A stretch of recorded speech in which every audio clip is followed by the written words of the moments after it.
नमस्कार दोस्तों, एक बार फिर से आप लोगों का स्वागत है हमारे YouTube चैनल पे। तो दोस्तों, आज के वीडियो में हम बात करने वाले हैं SBI NRI अकाउंट के बारे में। हम अगर हमारे भाई लोग जो कतर में अभी हैं या कतर जाने वाले हैं, जिनको वहां से पैसे भेजने में आसानी हो सके,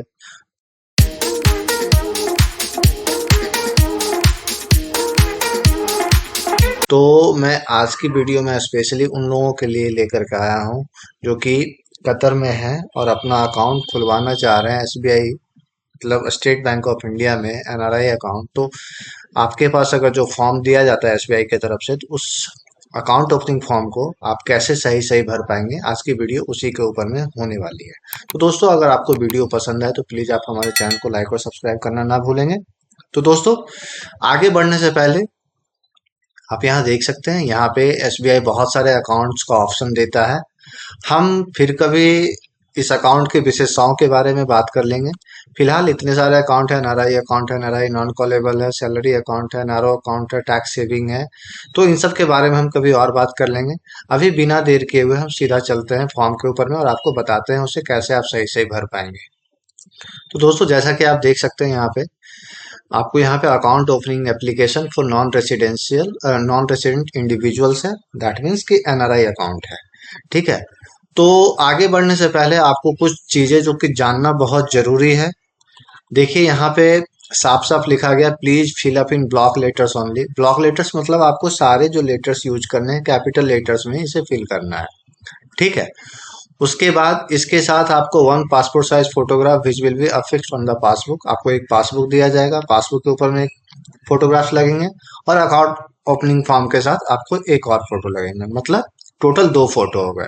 उसके बाद proof of status, identity, tax residency, current address, permanent address and additional proof as per the document table. तो आप इसे इस तरह से समझो। देखो, आप इंडिया में हो, इंडिया से आप कतर गए हो काम करने के लिए, जॉब करने के लिए, या आपकी वहां पे नौकरी लगी, आपको वहां से सैलरी मिलने वाली है। इन सब के लिए आपके पास जो कॉमन डॉक्यूमेंट जो होने चाहिए, एक पासपोर्ट तो होगा ही, एक उसके साथ आधार कार्ड, पैन कार्ड, और वहां से जो कतर में जो आप काम करने गए हैं या वहां से जो आपको बुलावा आया है, तो उसके लिए वर्क परमिट होती है या वीजा। ये सब भी आपके लिए एप्लीकेबल है, ये आप इसके साथ सबमिट कर सकते हैं। उसके बाद मोस्ट इंपॉर्टेंट है यहाँ पे इनिशियल रेमिटेंस। जो आप अकाउंट ओपनिंग, जब आपकी अकाउंट ओपन होगी तो जो फर्स्ट टाइम जो अमाउंट डिपॉजिट होगा वो आपको आपके किसी बैंक अकाउंट से होना चाहिए। ठीक है। तो वही यहाँ पे लिखा हुआ इनिशियल रेमिटेंस चेक और draft.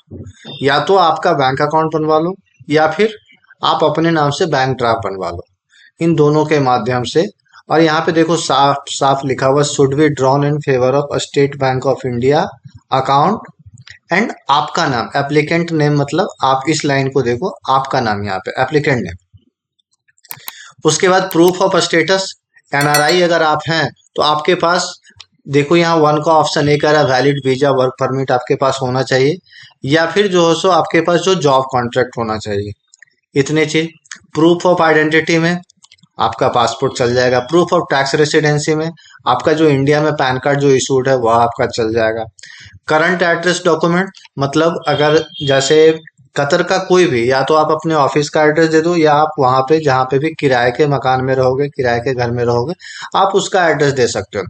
Proof of permanent address आप इंडिया का यहाँ पे लगा सकते हो। तो यह था कुछ जरूरी जानकारी जो आपके लिए जानना जरूरी है। अब सीधा चलते हैं फॉर्म के ऊपर में। अब यहाँ पे देखो, please open an account at your Bareilly Uttar Pradesh. अब ये Bareilly Uttar Pradesh actually State Bank of India का NRI ब्रांच है। आप यहाँ पे खोल सकते हैं। आप, ऐसा नहीं है कि आप NRI अकाउंट किसी भी ब्रांच में खोल लेते हैं। हालांकि अभी के नाउ डेज क्या हो रहा है कि अब सारे जो ब्रांचेज हैं आपको NRI ब्रांचेज हो चुके हैं, बट फिर भी आप वैसे ब्रांच चूज करें जो कि NRI अकाउंट खोलने के लिए एलिजिबल हो। तो सिंपली आप वहां पे टिक करके आप या फिल कर दें। आपके लिए आप जो भी, जिस भी ब्रांच में आप खुलवाना चाहते हैं, जिस भी सिटी में, वहां का नाम दे दें। कस्टमर टाइप यहाँ पे पब्लिक हो जाएगा। स्टेटस आपका नॉन रेसिडेंट इंडियन हो जाएगा, NRI हो जाएगा। नेम, जो आपके पासपोर्ट पे जो नाम मेंशन है वही आप यहाँ पे लिखें। और आपके फादर का नाम वह भी आपके पासपोर्ट पे मेंशन होगा, वही नाम लिखें। ठीक है। मदर मैटर नेम, यह कुछ नहीं होता है, आप किस नाम से आप किस नाम से जाने जाते हो वह नाम यहाँ पे उसका टाइटल होता है। अगर कुछ है तो आप उसे फिल कर सकते हैं, नहीं तो आप इसे ब्लैंक छोड़ सकते हैं। उसके बाद गार्जियन नेम एप्लीकेबल नहीं है। आपका यहाँ पे डेट ऑफ बर्थ जो पासपोर्ट पे या पैन कार्ड पे या आधार कार्ड पे जो भी मेंशन्ड है, आप वही यहाँ पे भरे। प्लेस ऑफ बर्थ आपका एंड कंट्री ऑफ बर्थ। उसके बाद आपका जेंडर क्या है, मेल है फीमेल है, जैसे भी है आप वहाँ यहाँ पे फिल कर दिया करें।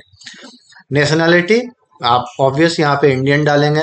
मार्टियर स्टेटस, अगर आप शादीशुदा हैं तो यहाँ पे डालें मैरिड, अन्यथा आप इसे छोड़ सकते हैं या अदर्स। अगर आप नहीं बताने का कोई ऑप्शन नहीं होता, आपको मैरिड या अनमैरिड या जो भी है। और जैसे कि अब आप यहाँ पे आप देख सकते हो स्पाउस नेम, जैसे आपकी शादी शादी हो चुकी है तो आपको यहाँ पे अपना पत्नी का नाम डालना पड़ेगा स्पाउस नेम में। उसके बाद आपको यहाँ पे पैन नंबर डालना है। उसके बाद आधार नंबर। मैं मेक श्योर करता हूँ जो जो यहाँ पे फील्ड भरी हुई है या जिसके बारे में मैं स्पेशली मैं बता रहा हूँ वह भरना मैंडेटरी है। ठीक है। और सारे देखो आपको कैपिटल लेटर में। एड्रेस कैपिटल लेटर के लिए रिक्वायर्ड नहीं होता, जहां जहां पे भी आपका नाम फिल होगा वो सारे कैपिटल लेटर में होगा। करंट एड्रेस आप देखो यहाँ पे, मैंने पहले ही बताया था कि जो हमारे भाई लोग जो कतर में जाने वाले हैं या कतर में अकाउंट कैसे खुलवाएंगे, कतर में ऑलरेडी हैं, उनको वहां पे अकाउंट खुलवाना है तो उनके लिए एड्रेस कैसा होगा, उनके लिए फॉर्म कैसा होगा, मैं स्पेशली उन्हीं के लिए बनाया हूँ। तो आप यहाँ पे देखो, जो आपका करंट एड्रेस, जो वर्तमान में जो एड्रेस है जहाँ पे आप रह रहे हो, आप अपने ऑफिस का दे सकते हो या अपने घर का दे सकते हो, मतलब कतर में जहाँ पे आप रह रहे हो। तो यहाँ पे ग्राउंड फ्लोर एचबी के building, grand Hammad street, city town grand Hammad street हो गया। आपका पिन जो भी है वहां का पिन वह दे दें। स्टेट दोहा हो गया, कंट्री कतर हो गया, यह यहाँ पे डाल करके उसके बाद आपका परमानेंट एड्रेस क्या है वह यहाँ पे भरे। और हमेशा टिक जरूर किया करें, आप रेसिडेंशियल है या रेसिडेंशियल और बिजनेस दोनों है, जो भी है आप उस पर टिक करके अब यहाँ पे जो भी एड्रेस है आपके आधार कार्ड पे या पासपोर्ट पे, आप वह एड्रेस यहाँ पे आप मेंशन कर दें परमानेंट एड्रेस के सेक्शन में।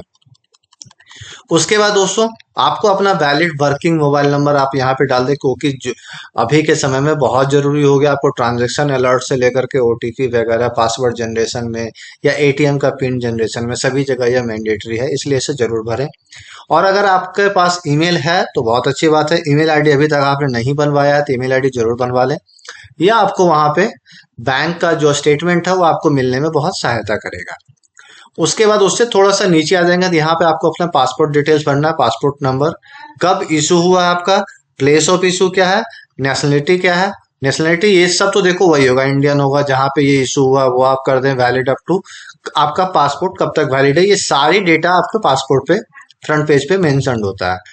उसके बाद जो आप कतर में गए हैं किस पर्पज से गए, वहां के लिए वीजा है या वर्क परमिट है या वहां आपको जॉब लगी है, तो उससे रिलेटेड जो भी डॉक्यूमेंट्स है आप उस डॉक्यूमेंट्स का डिटेल्स यहाँ पे फिल कर दें, या वेरीफाइड होता है वहां पे एम्बेसी के पास से, तो आप वह भर दें यहाँ पे। कब वह वर्क परमिट इशू डेट हुआ, उसकी वैलिडिटी कितने समय की है, वो सारी चीजें आप यहाँ पे मेंशन जरूर करें। कहाँ पे इशू हुआ है वह भी मैंडेटरी है। ठीक है। अब थोड़ा सा नीचे आते हैं, आप इस अकाउंट ओपनिंग के साथ कौन कौन सा डॉक्यूमेंट दे रहे हैं उसके जेरोक्स आपको यहाँ पे सबमिट करने पड़ेंगे। और जब आप ब्रांच में विजिट करेंगे या अपना फॉर्म भेजेंगे, अगर आपको बुलाया जाएगा तो फिर आपको वहां पे जाकर के आपको ओरिजिनल दिखाना पड़ेगा, अगर वहां से रिक्वायर्ड हुई तो। Proof of identity, Aadhaar card, tax residency, pan card, current address जो आप दे रहे हैं, जो कतर का जो देने वाले हैं, जहाँ पे आप निवास कर रहे हैं, जहाँ पे आप रह रहे हैं, जहाँ पे आप काम कर रहे हैं, वहाँ का जो भी है वही आप यहाँ पे लिखें। परमानेंट एड्रेस के लिए आधार कार्ड या आप यहाँ पे पासपोर्ट भी लिख सकते हैं। उसके बाद जो आप यहाँ पे टैक्सेशन डिटेल्स में आप यहाँ पे आ जाए, आपका जो टैक्स रेसिडेंस कहाँ का, आप टैक्स कहाँ पे पे करते हो, आप वह यहाँ पे फिल कर दें।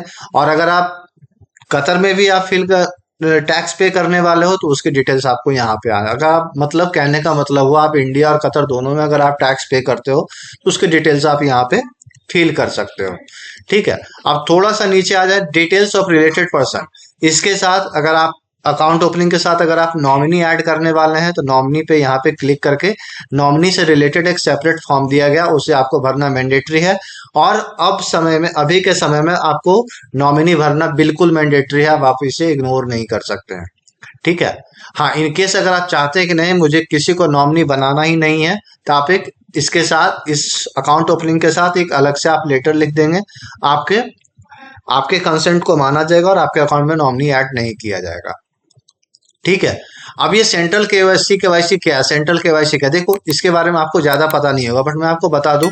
अगर आपका ऑलरेडी इंडिया में किसी भी बैंक में खाता है, तो आपसे रिलेटेड एक केवाईसी ऑलरेडी जनरेट हो जाती है, सी केवाईसी उसको कहते हैं, वो जनरेट हो जाती है। तो वो यहाँ पे बैंक ऑफिशियल के द्वारा फिल कर दिया जाएगा। अभी के लिए आप इसे ब्लैंक रखें, अगर जरूरत होगा तो ये बैंक ऑफिशियल फिल कर देंगे। उसके बाद यहाँ पे आपका सिग्नेचर होगा, किस तरह से आप साइन करना चाहते हैं, किस तरह से आप पैसा विड्रॉ करना चाहते हैं, यहाँ पे आपको फिल करना होगा।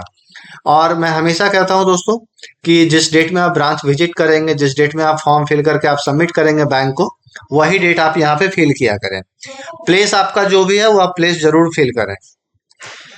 और दोस्तों उसके बाद आप देखो यहाँ पे एडिशनल डिटेल्स है। एडिशनल डिटेल्स भी आपके लिए एक तरह से मैंडेटरी है, इसे फिल करना है। अब इसमें क्या है, इनकम आपका कितना वहां पे आपको पेमेंट मिलने वाली है वो इक्विवेलेंट होता है।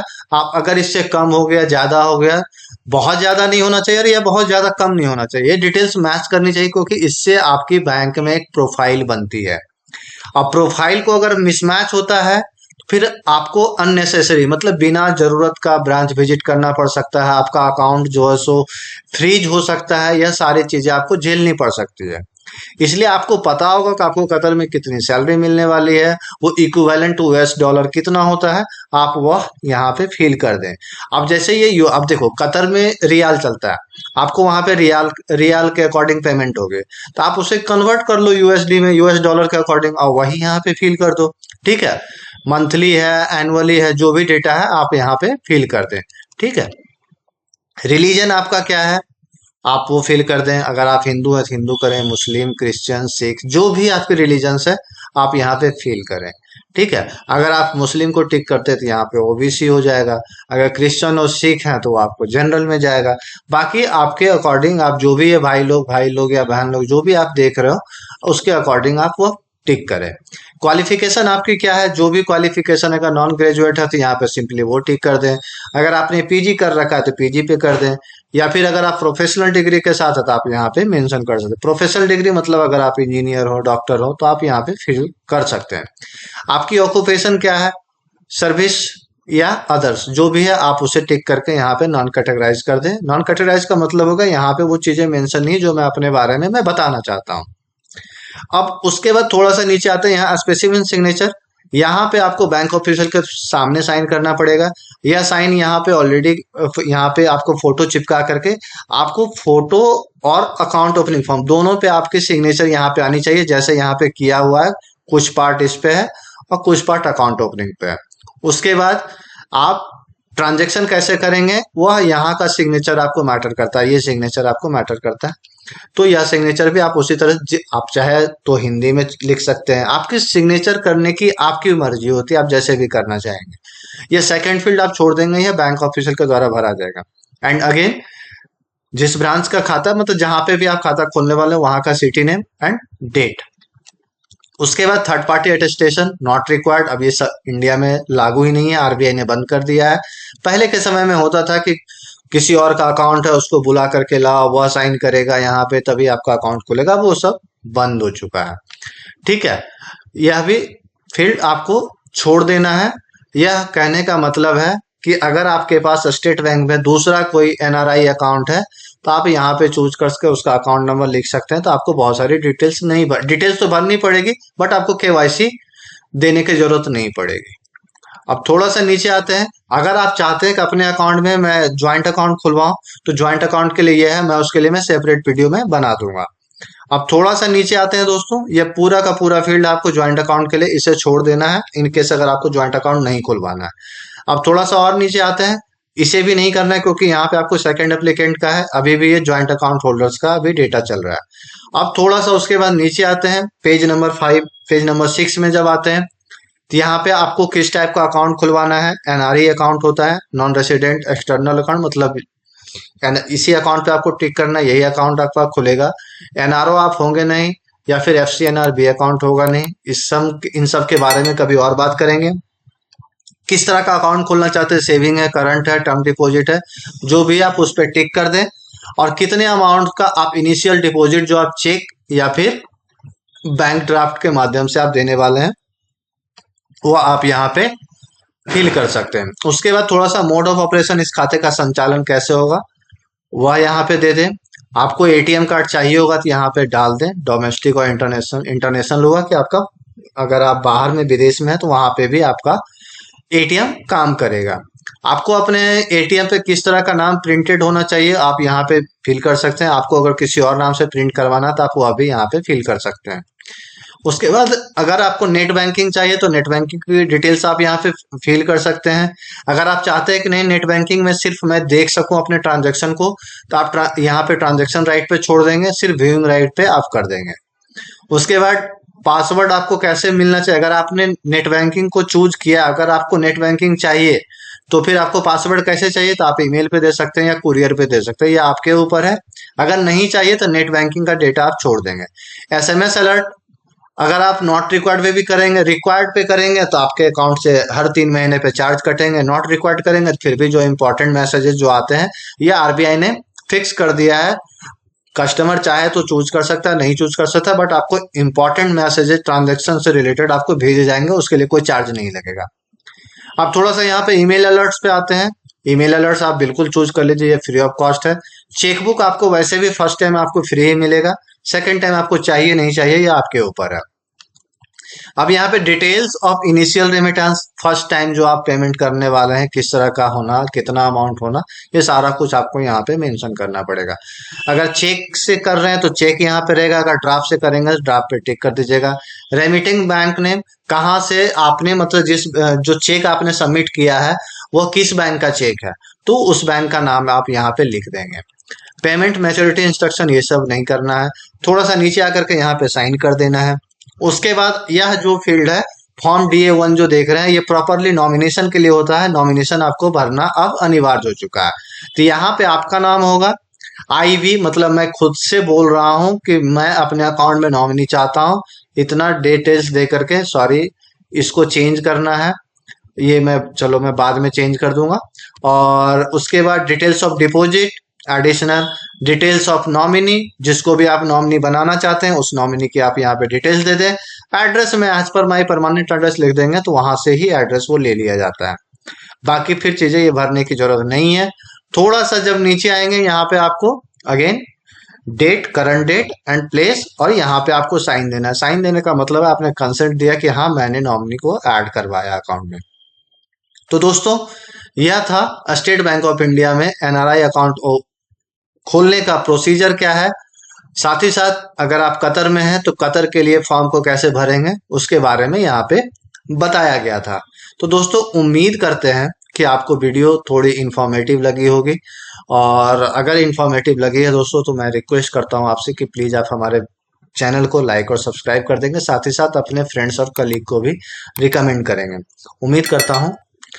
और आज के वीडियो में बस इतना ही दोस्तों, मिलते हैं इसी प्रकार के कुछ और इन्फॉर्मेटिव वीडियो के साथ। Thank you very much. जय हिंद, जय भारत।